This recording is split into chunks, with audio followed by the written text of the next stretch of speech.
Kia ora, this is 5 contract targets for the New Zealand Warriors for 2027 ahead of the November 1 deadline. I'm Penisini. This is Darren Parkin. Darren, the Waz this year probably fell mostly due to injury, but there's some promising signs there. Yeah, I think so. I mean, inconsistencies probably plagued their last 5 or 6 years, but there were reasons this time. In preliminary final 2023, missed in 2024 with some scoring issues. Looked $1 million in 2025, top 4 and top 2 for a fair chunk of the year, but a stack of injuries. They lost momentum, and then in the finals probably ran into the worst side you'd want to play in that circumstance. The extremely experienced, hard-nosed Panthers who were back in business. So, they fell out as a result of that. But they've got a fair bit of salary cap room. Their squad's pretty good.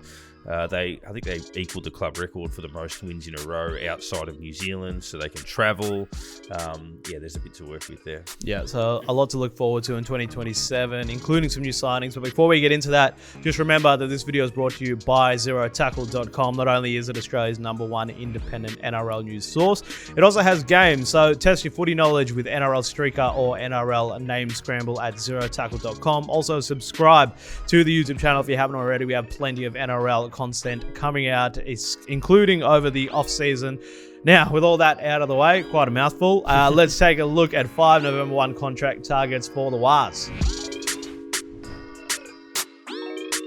Alrighty, Darren. So my boys, the Waz, lots to look forward to. 2027, you look at their squad, they do have a fair amount signed. You've got the Barnett there, and then, of course, Campera re-signing quite recently. So what are you looking forward to in terms of their signings? Yeah, you look at the middle third being set. They've got a really good deep proper forwards. Mitch Barnett, who got injured in Origin and missed the rest of the season. James Fisher-Harris, who represents his country. The lock of the year, Aaron Clark. Then obviously they've got some up and comers through the second row. The key is to re-sign Metcalf, which we think, touchwood, is on track to occur. So we'll probably work around the assumption that would be the case. But they've got a little bit of money to spend. I think the Warriors will probably look for some degree of depth, maybe in the back line, but even there, they're pretty solid. Yeah. Absolutely. All right. So in terms of what they do need to sign, let's take a look at our first option. This one coming from the Storm in Nick Meaney. Yeah, I think centres would be one of the areas that they would look at. Leotoa is a raw talent. They've had a few of their younger players impress as well.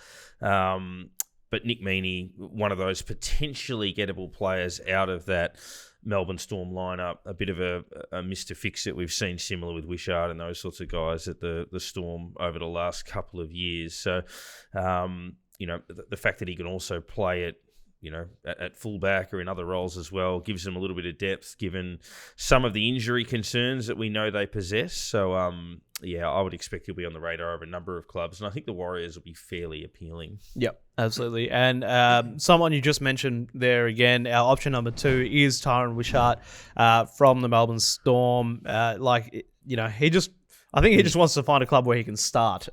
Exactly, and I think that's the thing. When you're a bit of a Mr. Fix-It or a utility, you used to plug certain holes, or you played off the bench and those sorts of things, but everybody wants to be a permanent fixture in a lineup. He may well be offered the role at 5'8" if he heads across the pond to New Zealand. So, I think he's made it very clear that that's his ambitions. He's clearly a talent, put together a really excellent run of form, but he plays a certain role that they enjoy at the Storm, but that doesn't necessarily suit him getting absolutely the best out of himself. So he'll be gettable again, I think. Yep. And something you mentioned earlier, so obviously their backline, they probably have a lot of questions around the backline as well. Tom Chester from the North Queensland Cowboys, their third option. He's an option there. Yeah, it'll be interesting to see what his price looks like too, given 2025 was a write-off with an ACL injury. He has had some major injuries in the past, so that's not the only one. So there might be some concerns over that. He came back really well from previous injury layoffs. He's a professional, so you would imagine that he would, put every stop in place to make sure that that's the case. He'll have a lot of clubs chasing him, and the Warriors might be able to get him at a little bit of a lower rate than maybe they would have, say, 12 months ago. So, he'd be someone that would give them some really good defensive reinforcements if the body holds up. Yep. And option number 4. So, again, back to the centres. Will Penisini has been quite good for Parramatta Eels, and then he's also out of contract end of 2026. Yeah, he's been efficient, 100 games at 23 years of age, playing for a side that has struggled, although the Eels did improve. He was one of the major parts as to why they got on a bit of a run towards the back end of the year. He's a good scorer. He's got 36 across those 100 games, so about 1 in every 3. He's a very good tackler, good hard runner, hard to stop, and probably doesn't necessarily get the level of praise that some others do in that role. So maybe in a, with no offense to the Eels, a slightly stronger system, he might thrive. So. Slightly. All right, and our last one, we're actually going to name a forward on this list. So option number 5, Connelly Lemuelu from the Dolphins.